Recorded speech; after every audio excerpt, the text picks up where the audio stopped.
Demain, Audrey sera dans une clinique à Tunis pour une augmentation mammaire. Elle rêve de se faire ce cadeau depuis sa grossesse, il y a 4 ans. Dans une clinique française, ça lui coûterait 4 000 €. Audrey est infirmière, c'est au-dessus de ses moyens. Il y a 6 mois, elle entend parler du tourisme médical.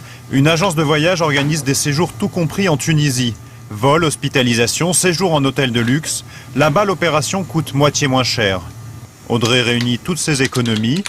Une inscription sur Internet, une dizaine de coups de fil plus tard. Elle est convaincue. Avec la clinique, pour l'instant, vous n'avez eu que des contacts téléphoniques? Oui.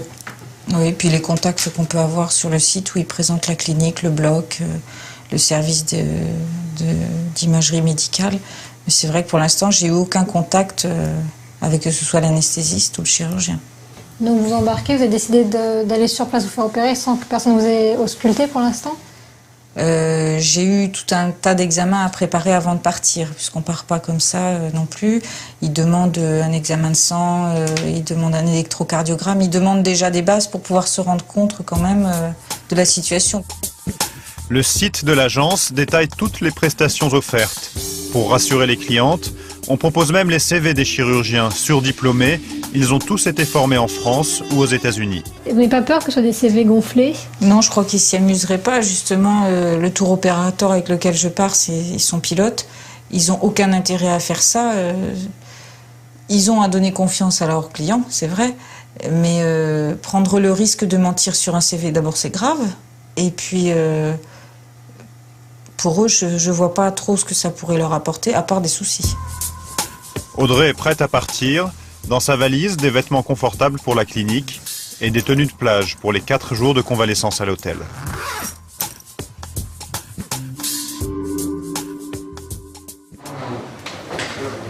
Arrivée en Tunisie, à l'aéroport, une employée du tour opérateur va accueillir Audrey. La politique de l'agence, c'est de ne jamais abandonner les clientes à leur sort. Il ne faudrait pas qu'elles se ravisent. Ça y est, on y est. Enfin. Vous sentez comment là?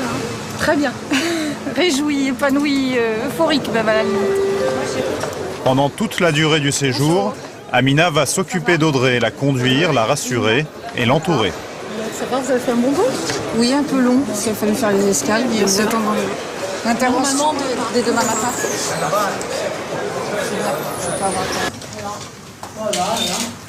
Ça dérange pas qu'on ouvre? Très bien. C'est parfait. J'ai même une baignoire. Oui. Ça, c'est des chambres de président de la République dans les cliniques privées en France. C'est agréable de pas avoir cette sensation d'être un numéro, mais d'être une chose précieuse. Là, on a l'impression d'être quelque chose de précieux. C'est agréable. Les choses sérieuses pour Audrey, c'est maintenant. Premier rendez-vous avec le chirurgien qui l'opérera demain matin. Il faut choisir les prothèses mammaires. Est-ce que vous pensez à un bon C ou un petit C? Bon, tant qu'à faire, un bon C. Ben voilà. Non, mais c'est surtout que je voudrais pas être... Comment vous expliquer? Je veux pas faire trop. Oui. Et je veux pas être dessus en me disant c'est pas Voilà. assez. J'aurais fait tout ça pour pas assez. Voilà. Allez, remettez ça s'il vous plaît. Habituellement, quand une patiente hésite Oui.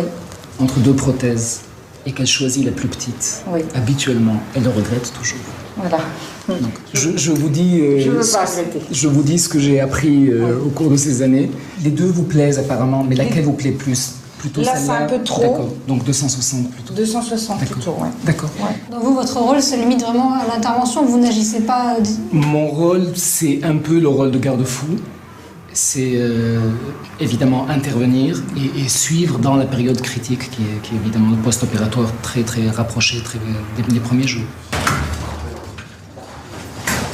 C'est le jour J. Audrey est emmenée au bloc.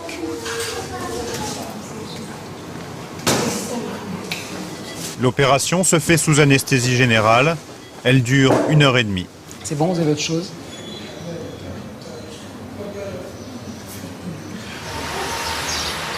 Deux jours plus tard, c'est bientôt la fin de l'hospitalisation. Les prothèses lui font mal, mais Audrey tient le coup. Vous ne regrettez pas du tout pour l'instant? Jusqu'ici, non. Non, puis je pense pas regretter parce que déjà il y a eu un premier soin, j'ai vu à peu près ce que ça avait donné, c'est bien, non? Jusqu'ici vraiment c'est parfait. que ce soit la prise en charge, l'anesthésiste passe 2-3 fois par jour. Le chir, c'est pareil. S'il y a un doute, hop, il fait enlever tous les pansements, on recommence. Non, c'est vraiment très très bien. Dernière visite du chirurgien avant la sortie. On va se revoir très souvent. Donc maintenant, on va passer, si vous voulez, à la phase de convalescence. C'est-à-dire que vous allez avoir un pansement beaucoup plus léger. Et puis, vous serez libéré. Vous pourrez les gambader, mais avec raison. Voilà, gentiment. La convalescence, c'est l'agence de voyage qui s'en occupe. Pas question de la laisser repartir avec des mauvais souvenirs. Audrey est bichonnée.